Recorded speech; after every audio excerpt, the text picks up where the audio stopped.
వాలంటీర్లపై చంద్రబాబు కక్ష సాధింపులకు పాల్పడుతున్నారని వైసీపీ పశ్చిమ నియోజకవర్గ పరిశీలకులు అంబేద్కర్ విశ్వవిద్యాలయ పాలక మండలి సభ్యురాలు పేడాడ రమణికుమారి ఆరోపిస్తున్నారు.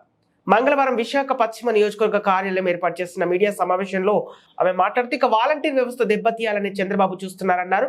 అవ్వాతాతలకు ఇంటికి వెళ్లి పంపిణీ చేసే పెన్షన్ సకాలంలో అందకుండా అడ్డుకోవడం చంద్రబాబుకు తగదన్నారు. కోర్టులో కేసు వేయడమే కాకుండా మరోవైపు చెలో సచివాలయం పేరుతో మీడియా ముందు టీడీపీ నాయకులు హడావిడి చేస్తున్నారని మండిపడ్డారు. ఈ కార్యక్రమంలో వార్డు కార్పొరేటర్ బుర్రె వాణి నానాజీ, మాజీ కార్పొరేటర్ గల్లా శ్రీనివాస్, 90వ వార్డు ఇన్ఛార్జి ప్రసాద్ రెడ్డి పాల్గొన్నారు. రాష్ట్ర ప్రజలకి మరి చాలా బాధాకరమైనటువంటి ఒక చీకటి రోజులా మేము చెప్పుకోవాల్సినటువంటి పరిస్థితి.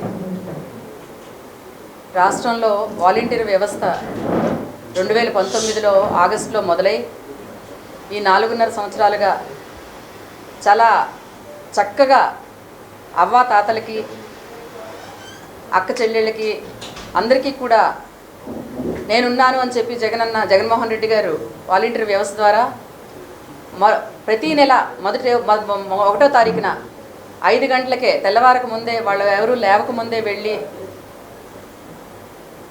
పెన్షన్లు ఇవ్వడం అనేటువంటి పద్ధతి గడిచిన 4.5 సంవత్సరాలు సుమారుగా 58 నెలల నుంచి అదే జరుగుతూ ఉంది. పూర్తిగా తెల్లవారక ముందే 5 గంటలకే వెళ్ళి ప్రతి వాలంటీర్ కూడా వాళ్ళకి అప్పచెప్పిన 50 ఏళ్ళకి చక్కగా పెన్షన్ అంటే నడవలేని వృద్ధులకి, పెద్దవాళ్ళకి, అవ్వాతాతలకి, బామ్మలకి అందరికీ కూడా ఒక మనవళ్ళలాగా, ఒక మనవరాల్లాగా వెళ్ళి ఈ వాలంటీర్స్ వెళ్ళి సర్వీస్ చేయడం జరిగింది. కరోనా లాంటి కష్టకాలంలో కూడా ఏ ఒక్కరూ కూడా బాధపడలేదు. అంటే బయటికి రాలేకపోయినప్పటికీ, పనులు చేసుకోవడానికి అవకాశం లేనప్పటికీ కూడా జగన్మోహన్ రెడ్డి గారు ఎక్కడ ఏ లోటు లేకుండా వాళ్ళకి రేషను, పెన్షను టైంకి అందే విధంగా వాలంటీర్ వ్యవస్థ ద్వారా అంటే అంత సర్వీస్ చేశారు. వాళ్ళు ఆ రోజు వాళ్ళ ప్రాణాలను తెగించి భయాన్ని వదిలేసి వాళ్ళ ఏదైతే జగన్మోహన్ రెడ్డి గారు అప్పచెప్పారో ఆ బాధ్యతే ధ్యేయంగా ప్రతి ఒక్కరూ తెల్లవారు ఇంటికి వెళ్ళి సర్వీస్ చేయటం జరిగింది. అటువంటి వాలంటీర్ వ్యవస్థ మీద చంద్రబాబు నాయుడు గారికి ఏంటి ఆయన బాధ ఏంటో, ఆయన ఆలోచన ఏంటో 14 ఏళ్ల ముఖ్యమంత్రి నుంచి అంటారు, 40 ఏళ్ల సుదీర్ఘమైనటువంటి రాజకీయ చరిత్ర అని చెప్తారు. ఆయన ఏం చెప్పాలనుకుంటున్నారు ప్రజలకు అన్నది అర్థం కానిటువంటి పరిస్థితి. వాలంటీర్ వ్యవస్థ మీద ఆయన కరడుగట్టిన ఉగ్రవాదిలాగా, తీవ్రవాదిలాగా ఆయన తీసుకుంటున్నటువంటి నిర్ణయాలు ఈరోజు ప్రజా జీవితంలో చూస్తే ప్రజలు చాలా బాధపడుతూ ఉన్నారు.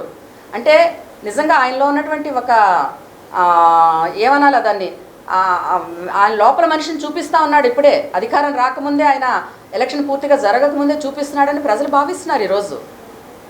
ప్రజలు ఈరోజు భావిస్తున్నది ఏంటంటే ఈరోజు కొత్తగా మొదలు పెట్టలేదు వాలంటీర్ వ్యవస్థని, పెన్షన్ పంపిణీను.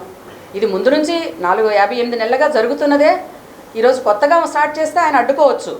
ఇది కొత్తగా స్టార్ట్ చేశారు, మళ్ళీ ఎలక్షన్కి ఇబ్బంది అవుతుంది, ఏ విధంగా చేస్తారని.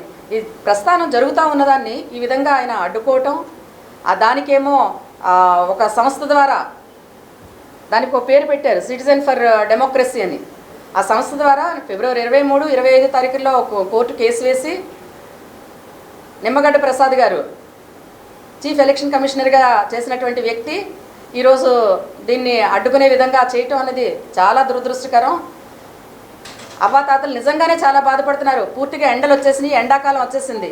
ఈ ఎండల్లో వాళ్ళు వెళ్ళి అలవాటు తప్పిపోయారు. పూర్తిగా 5 ఏళ్లుగా వాళ్ళు ఇంటికి తెల్లవారి అందరం అలవాటు పడిపోయి ఈరోజు మళ్ళీ కొత్తగా వెళ్ళి లైన్ కట్టి ఆ లైన్లో